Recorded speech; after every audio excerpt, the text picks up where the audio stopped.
आदाब, KP news के bulletin में आपका स्वागत है। मैं हिना शेख आपके साथ। आइए सबसे पहले देखते हैं मुख्य समाचार। हुमनाबाद में कुर्बा समाज के लोगों की ओर से अपनी मांगों को लेकर किया गया विरोध प्रदर्शन। कर्नाटक विधान परिषद में विपक्ष के नेता कोटा श्रीनिवास पुजारी ने सिद्धरामैया सरकार से सूखा राहत की घोषणा करने का किया आग्रह। कर्नाटक के चित्रदुर्ग में एक घर से 5 नरकंकाल बरामद। 5 साल से गायब था परिवार, पड़ोसियों को नहीं लगी भनक। अब केवल इतना ही बचा है कि भाजपा जल्द ऐलान करेगी कि भगवान राम उनके उम्मीदवार होंगे। भाजपा पर उद्धव शिवसेना के सांसद संजय राउत ने साधा निशाना। अयोध्या में प्रधानमंत्री मोदी का भव्य रोड शो, उनके स्वागत के लिए उमड़ा भारी जनसैलाब। देश को नहीं चाहिए मिली जुली सरकार, प्रधानमंत्री मोदी ने इंडिया गठबंधन पर साधा निशाना।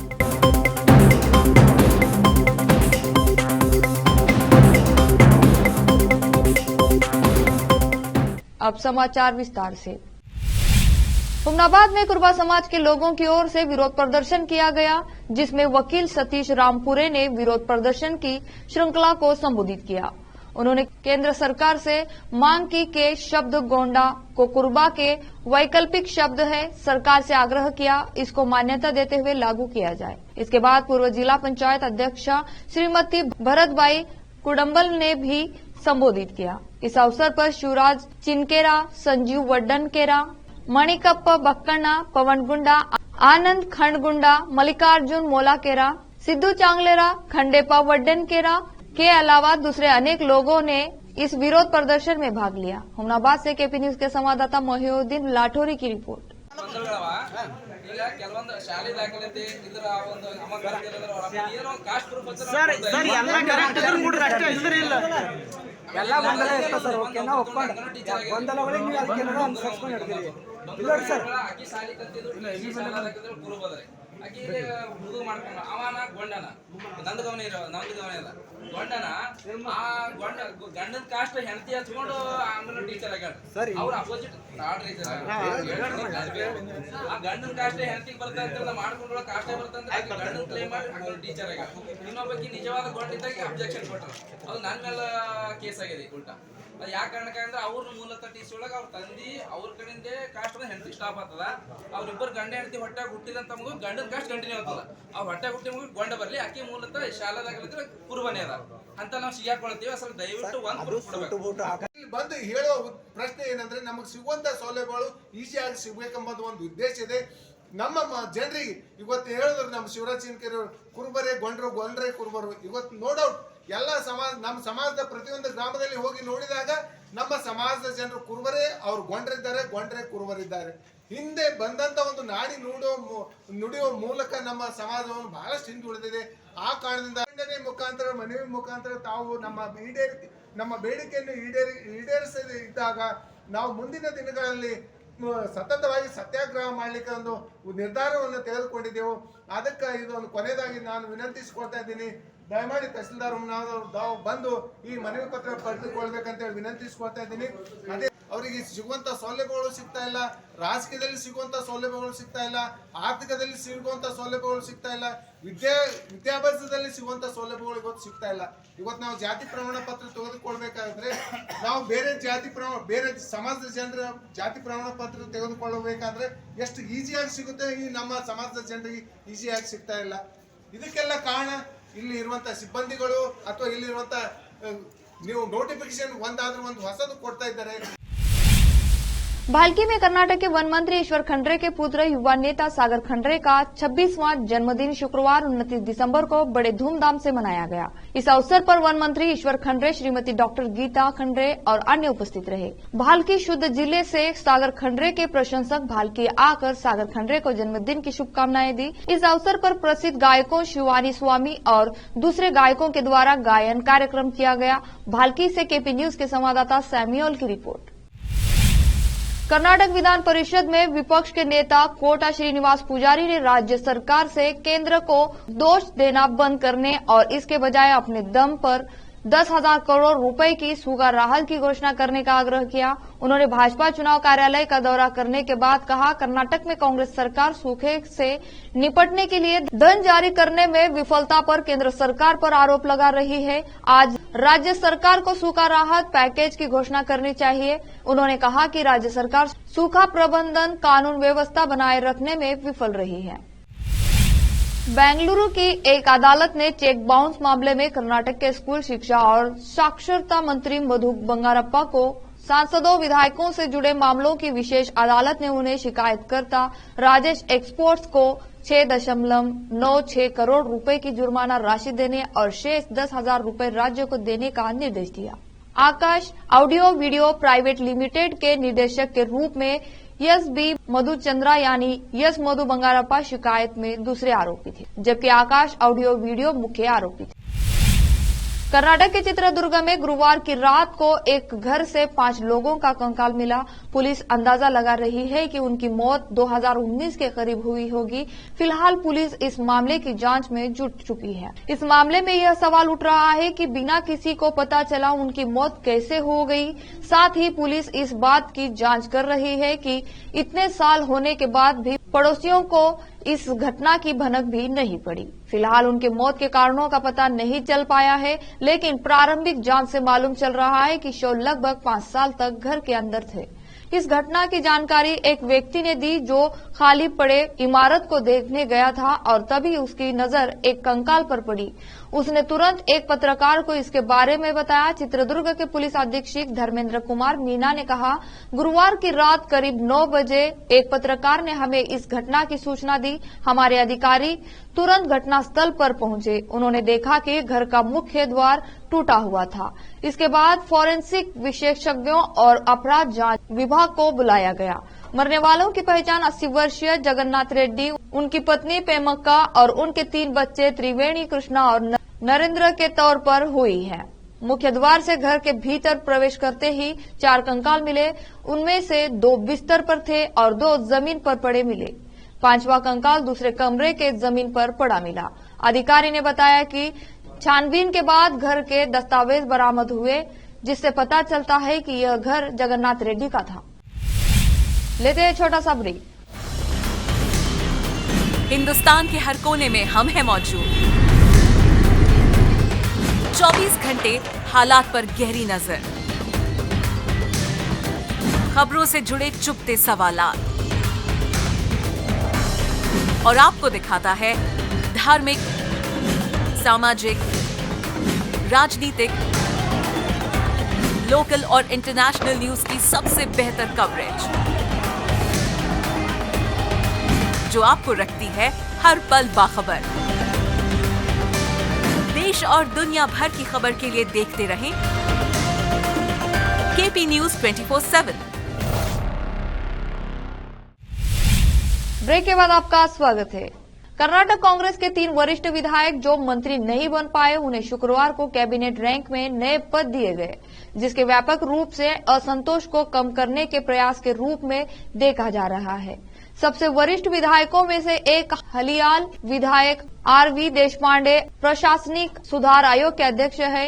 यलबर्गा विधायक बसवराज राय रेड्डी एक पूर्व मंत्री और सांसद मुख्यमंत्री सिद्धरामैया के आर्थिक सलाहकार है। अलंग विधायक BR पाटिल जो विधान परिषद के उपाध्यक्ष रूप में कार्य कर चुके हैं, को बिना किसी विशेष विवरण के सिद्धरामैया के सलाहकार के रूप में नियुक्त किया गया है। उद्धव ठाकरे के नेतृत्व वाली शिवसेना के सांसद संजय राउत ने एक बार फिर भाजपा पर निशाना साधा है। उनका कहना है कि भगवान राम के नाम पर जमकर राजनीति की जा रही है। अब सिर्फ इतना ही बचा है कि भाजपा जल्द ऐलान करेगी कि अयोध्या या किसी अन्य जगह से भगवान राम उनके उम्मीदवार होंगे।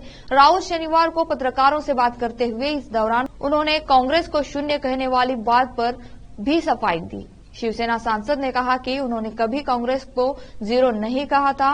उनके बयान को गलत तरीके से पेश किया गया। प्रधानमंत्री नरेंद्र मोदी उत्तर प्रदेश के अयोध्या शहर पहुंच चुके हैं। पीएम मोदी ने यहां भव्य रोड शो किया। इस दौरान लोगों ने उन पर पुष्प वर्षा की और जय श्री राम के नारों के साथ उनका स्वागत किया। पीएम यहां पुनर्विकसित रेलवे स्टेशन और नए एयरपोर्ट का उद्घाटन करने वाले हैं। इसके अलावा अयोध्या समेत यूपी को 15,000 करोड़ रुपए की सौगात देंगे। उत्तर प्रदेश की राज्यपाल आनंदीबेन पटेल, यूपी के मुख्यमंत्री योगी आदित्यनाथ और यूपी के डिप्टी सीएम ब्रजेश पाठक ने एयरपोर्ट पर प्रधानमंत्री का स्वागत किया और उन्हें फूल भेंट किए। पीएम मोदी के दौरे को ध्यान में रखते हुए शहर को फूलों, तस्वीरों और स्तंभों से सजाया गया है। हर जगह पीएम मोदी की तस्वीर भी लगाई गई है। प्रधानमंत्री मोदी के अयोध्या दौरे के चलते शहर की सुरक्षा व्यवस्था भी बढ़ा दी गई है। PM Modi airport, railway station, highway और रेलवे लाइन जैसे विकासशील प्रोजेक्ट्स का उद्घाटन करने जा रहे हैं। इसके अलावा 4 मुख्य सड़कों का उद्घाटन भी होना है। इसके अलावा 4 प्रमुख सड़कों का उद्घाटन भी होना है। ऐसे में आइए जानते हैं पीएम मोदी के अयोध्या दौरे के कार्यक्रम कैसा है। लोकसभा चुनाव से पहले प्रधानमंत्री नरेंद्र मोदी ने कहा कि लोगों की पसंद भारतीय जनता पार्टी है और जनता के बीच इस बात पर आम सहमति है कि देश को मिलीजुली सरकार की जरूरत नहीं है, क्योंकि ऐसे सरकारों के दौर के परिणाम स्वरूप उम्मीदों को झटका लगा और दुनिया में भारत की छवि खराब हुई। मीडिया को दिए साक्षात्कार में प्रधानमंत्री ने कहा कि मोदी की गारंटी चुनाव जीतने के लिए बनाया गया कोई फार्मूला नहीं है, बल्कि यह गरीबों का भरोसा है। प्रधानमंत्री ने कहा, आज देश का हर गरीब जानता है कि मोदी अपने कर्तव्य से पीछे नहीं हटेंगे। गरीबों का यही विश्वास मुझे भी ऊर्जा देता है। मैं इस भरोसे को टूटने नहीं दूंगा। अयोध्या में बनकर तैयार हुए भव्य राम मंदिर के उद्घाटन को लेकर देश भर में सियासी बयानबाजी जारी है। इस बीच नेशनल कॉन्फ्रेंस के नेता और जम्मू कश्मीर के पूर्व मुख्यमंत्री फारूक अब्दुल्ला ने मंदिर उद्घाटन को लेकर मुबारकबाद दी है। इसके साथ ही उन्होंने कहा है कि राम सिर्फ हिंदुओं के नहीं बल्कि पूरे विश्व के हैं। मीडिया से खास बातचीत में फारूक अब्दुल्ला ने कहा कि राम केवल हिंदुओं के भगवान नहीं है बल्कि वो पूरे विश्व के हैं। उन्होंने भाईचारे का संदेश दिया। मीडिया से बातचीत में फारूक ने कहा कि एक बात जो बहुत जरूरी है कि भगवान राम का मंदिर खुलने वाला है। मैं उन सबको जिन्होंने इसकी कोशिश की, उनका मंदिर बने और वह तैयार हो गया है, उनको मुबारकबाद देता हूं। भगवान राम सिर्फ हिंदुओं के राम नहीं है बल्कि पूरे विश्व के हैं। फारूक अब्दुल्ला ने कहा कि भगवान राम ने भाईचारे की बात की, उन्होंने मोहब्बत और एक दूसरे की सहायता की बात की। उन्होंने कभी भी किसी को गिराने की बात नहीं की, भले ही वह किसी मजहब, किसी जाति का हो, उसकी जुबान यह मायने नहीं रहता। भगवान राम ने एक यूनिवर्सल मैसेज दिया है। फिर से लेते हैं छोटा सा ब्रेक। हिंदुस्तान के हर कोने में हम हैं मौजूद।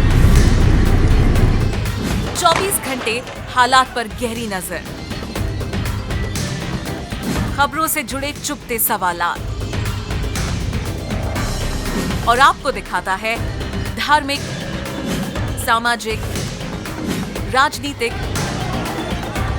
लोकल और इंटरनेशनल न्यूज की सबसे बेहतर कवरेज,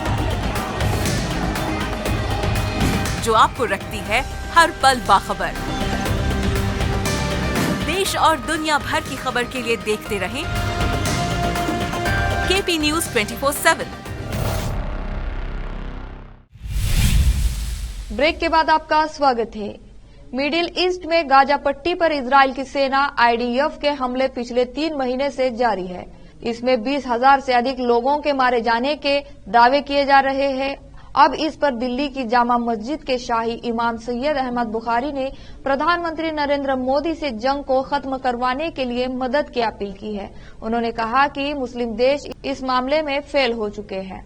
गाजा में जारी जंग खत्म करने के लिए पीएम नरेंद्र मोदी से इजरायली पर कूटनीतिक दबाव डालने की गुजारिश करते हुए शुक्रवार को बुखारी ने कहा कि मुस्लिम जगत इजराइल फिलिस्तीन संघर्ष में अपनी जिम्मेदारियां नहीं निभा पाया है।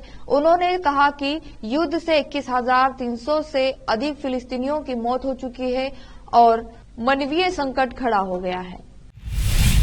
बीजेपी नेता और फिल्म अभिनेत्री जया प्रदा की उत्तर प्रदेश पुलिस को तलाश है। वह 2019 के चुनाव के दौरान चुनाव आचार संहिता के उल्लंघन के 2 मामलों में आरोपी है। कई बार सुनवाई के लिए कोर्ट में उपस्थित नहीं होने पर जज ने उनके खिलाफ गैर जमानती वारंट जारी किया है। कोर्ट ने पुलिस को जया प्रदा को 10 जनवरी से पहले पेश करने का निर्देश दिया है। कोर्ट के आदेश पर रामपुर के एसपी ने जया प्रदा को तलाश के लिए विशेष टीमें गठित की गई हैं। इन टीमों को भी फिल्म अभिनेत्री का पता नहीं चल सका। आखिर में फिर से देखते हैं मुख्य समाचार। हुमनाबाद में कुर्बा समाज के लोगों की ओर से अपनी मांगों को लेकर किया गया विरोध प्रदर्शन। कर्नाटक विधान परिषद में विपक्ष के नेता कोटा श्रीनिवास पुजारी ने सिद्धरामैया सरकार से सूखा राहत की घोषणा करने का किया आग्रह। कर्नाटक के चित्रदुर्ग में एक घर से 5 नरकंकाल बरामद। 5 साल से गायब था परिवार, पड़ोसियों को नहीं लगी भनक। अब केवल इतना ही बचा है कि भाजपा जल्द ऐलान करेगी कि भगवान राम उनके उम्मीदवार होंगे। भाजपा पर उद्धव शिवसेना के सांसद संजय राउत ने साधा निशाना। अयोध्या में प्रधानमंत्री मोदी का भव्य रोड शो, उनके स्वागत के लिए उमड़ा भारी जनसैलाब। देश को नहीं चाहिए मिली जुली सरकार, प्रधानमंत्री मोदी ने इंडिया गठबंधन पर साधा निशाना।